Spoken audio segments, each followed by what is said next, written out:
Orang yang pro Megawati itu begitu mendewakan Soekarno, seakan-akan Indonesia itu dimulai dari Bung Karno, sampai ada paham Soekarnoisme.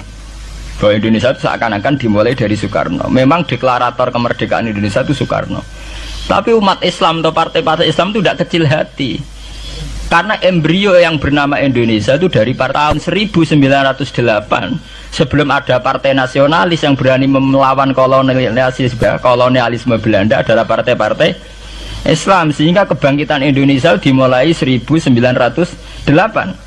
Karena saat itu yang pertama mencetus ide melawan Belanda adalah kiai-kiai Islam, yaitu saat itu bikin serikat dagang Islam, terus lama-lama menjadi serikat Islam, terus lama-lama menjadi partai Islam. Dimulai dari angkatannya Hos Cokroaminoto, jenis Haji Umar Said sinten Cokroaminoto, itu disingkat jenis Hos Cokroaminoto. Jadi tidak bisa Indonesia itu meninggalkan partai Islam, karena dulu pertama pendiri era kepartaian niku malah partai-partai apa? Islam yang lahir di Solo, di Jogja. Bahkan sebelum ada negara yang bernama Indonesia, itu ada negara yang bernama Demak Bintoro, ada Demak Ngayogja napa? Karto. Itu semua negeri napa? Islam. Ya paham. Sehingga secara kesejarahan kita tidak kalah sama tuanya Soekarnoisme atau partai PNI. Dan sampai kan kita ini kan kayak dinabubukkan seakan-akan Indonesia itu dimulai dari Soekarno, sehingga nak wani Pak Karno itu koyok-koyok itu kita anti Indonesia. Ya kita tidak mungkin nggak menghormati Soekarno, beliau sebagai pahlawan besar kita hormati ya, tapi ya kebesaran Pak Karno demi bangsa Indonesia jangan kemudian direduksi, disederhanakan hanya melewati partai. Ya itu kan namanya pekerdilan. Tentu Pak Karno bikin negara ini ya untuk semua bangsa, bukan untuk PDIP saja, bukan untuk partai-partai marhainisme saja, juga bukan untuk partai-partai yang berfaham Soekarnoisme saja. Ya sama, tapi kita juga adil, sebagai kiai juga adil.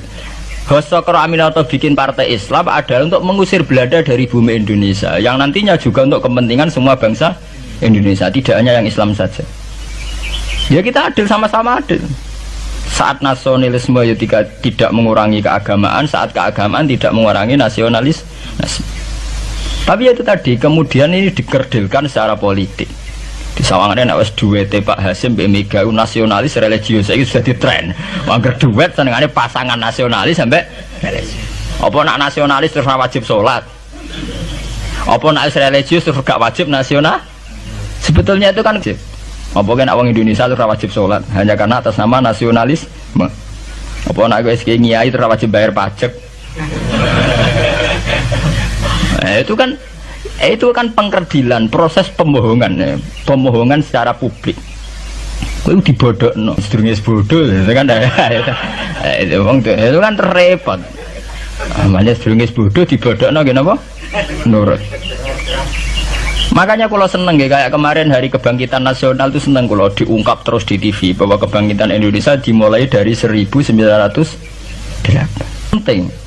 Pentingnya bahwa orang-orang yang sok Soekarnoisme biar tidak mereduksi Pak Karno hanya milik mereka sendiri, karena bangsa ini berdiri semenjak 1908.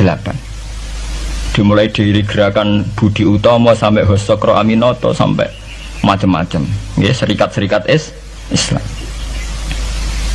Tapi ini terungkap sausé tukaran. Jadi sebetulnya Presiden Gus Dur jadi Presiden Yasa karena Mbah Hasyim Asy'ari berjuang sebelum tahun 45. Megawati Yasa. Ya karena beliau berjuang lewat bapaknya, ya sama semuanya sah. Pak SBY juga sah. Karena keluarga militer. Apa meneh dekne mantune Sarwaedi sing ra roh sapa? Perjuangane mertuane. Gak iso adol bapak ya adol mertuane. Pokoke sing dikena didol pokoke. Tapi artinya sama, kita secara sejarah itu sama. Kita sebagai santri juga tidak kalah sejarah. Karena berdirinya nasional udah lewat para kiai itu takokno sejarawan manapun kayak profesor siapa di UI, siapa saja profesor sejarah bilang bahwa awal kebangkitan Indonesia itu dari partai-partai Islam. Bahkan versi orang nasionalis sekalipun tuh bilang karena Islam adalah satu agama yang paling sensitif terhadap penjajahan, karena Islam melahirkan satu faham jihad bahwa ketika ada kolonial Belanda, wong Islam terinspirasi harus jihad, sehingga lahir partai-partai Islam. Dulu yang dilawan tuh perdagangan. Ini kalau cerita sejarah, santri-santri sadar. Jadi santri salaf dengan model sekarang sing raroh duit, raroh dagang itu sebetulnya mengkhianati pendiri santri. Lho mboten niku lho fair. Sing gak seneng dagang, gak seneng mergawe itu mengkhianati pendiri pesantren. Sama lihat sejarah, tahun 1908 itu namanya tidak SI, tidak Serikat Islam, tapi Serikat Dagang Islam. Karena para kiai adalah melawan dominasi Cina di Surakarta dan dominasi Belanda menguasai sentra-sentra perdagangan. Sehingga yang dilawan pertama adalah piye supaya kolonial gak menguasai aset-aset ekonomi. Sama takokno sejarah, cek versi kiai, cek versi buku, asal gak versi klenek. Itu pertama yang dilawan para ulama adalah penguasaan aset ekonomi oleh Cina dan Belanda, sehingga mereka bikin Serikat Dagang Islam.